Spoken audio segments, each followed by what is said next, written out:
Ол келиндердин или изилдеген адабиятчы катары кыргыз Манас эпосун окусам эмне болот? Ар бир кыргыз окуш керек эмне үчүн деген идея менен сүйүп окуган китебим Манас деп айтканы келдим силерге. Эң сонун. Жакшы, келиңиз эми ичине өтсөк. Кимдин вариантындагы кайсы китеп? Манастын кайсы вариантын сүйүп окуйсуз десе токтолбой туруп бардык вариантын деп айтмакмын. Себеби жарык көргөн Сагынбай Орузбаковдуку, Саякбай Каралаевдуку, Жусуп Мамайдыкы, ал түгүл Кара сөз түрүндө Кеңеш Жусуп Попов менен Ашым Жакыпбековдуку ашкери драмасы да жагат. Эң сонун. Манастын уулу Семетей жагат. Ошол жерде Каныкейдин образы кайсы вариантта болсо да сонун болгондугуна караганда бул биздин дүйнө таанымыбыздын өзү, жашообуздун көркөм энциклопедиясы, аярда биздин мамилелердин окуусу жаткандыгын мен уланам.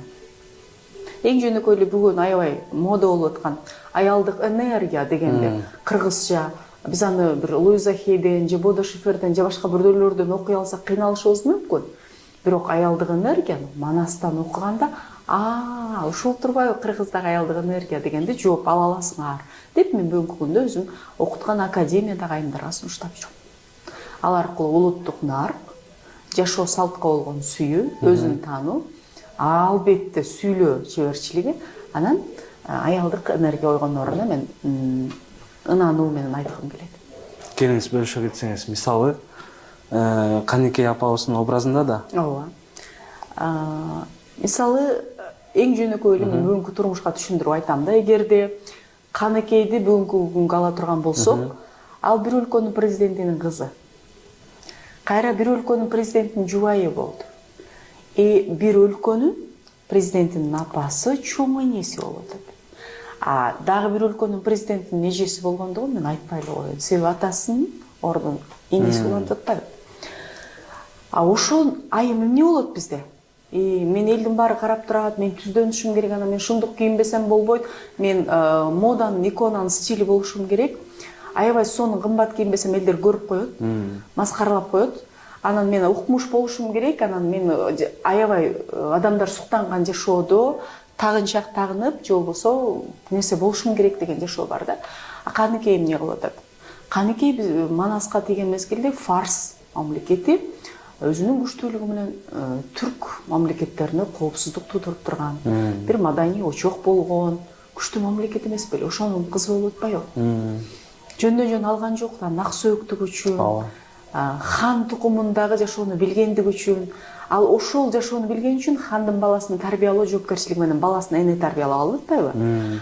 Анан ошол Каныкей келип атат дагы, анан өзүнүн 40 кызын эштегелип, күйөөсүнүн көйнөгүн өзү тигип, ок өтпөскө турат.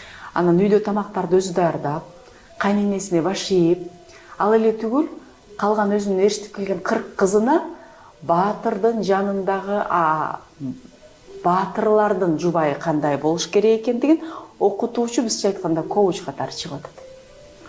Анан өзү тигип, өзү терин ашатты дейт. Семетейди биз батадан бүткөн бала дейбиз. Себеби кошойго бир да кандагай шым батпай койгон шымды Каныкей тигип атат. Эгерде тар болуп калса деп тери кирип кетет да, турган сайын капталынан жабыштырып, кандайдыр бир өйөн коюп коюп атпайбы, чоңойтсо болчудай.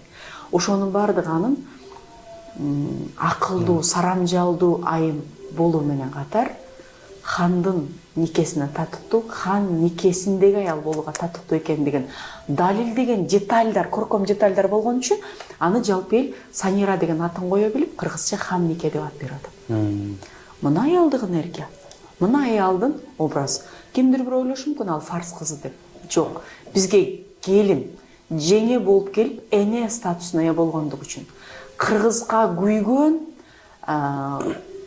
улут башчысын тарбиялагандыгы үчүн, анан этегинде келип Каныкейдин образын ачуучу нерсе бул Каныкейдин монологу. Кыргыздан этегинде жакшылык деле көрбөй качып кетпедиби кыргыздын хандарына?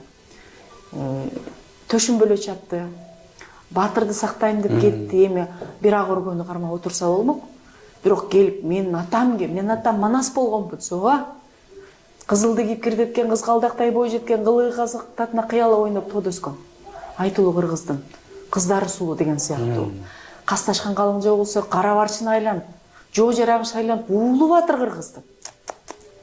Тереке тууган куштары теминип турчу учкан. кайынга тууган куштар камынып турчу учканын деп кыргызды сүрөттөп аткандыгы ал кыргызга эме болуп калгандыгын билдирет. Ал качандыр бир Фарстын Татуктуу ханынын кызы болгондур, бирок кыргыздын энеси катары таанышыбыз керек экендигин далилдеген шилтемдер, бөлүмдөр ушулар. Эң сонун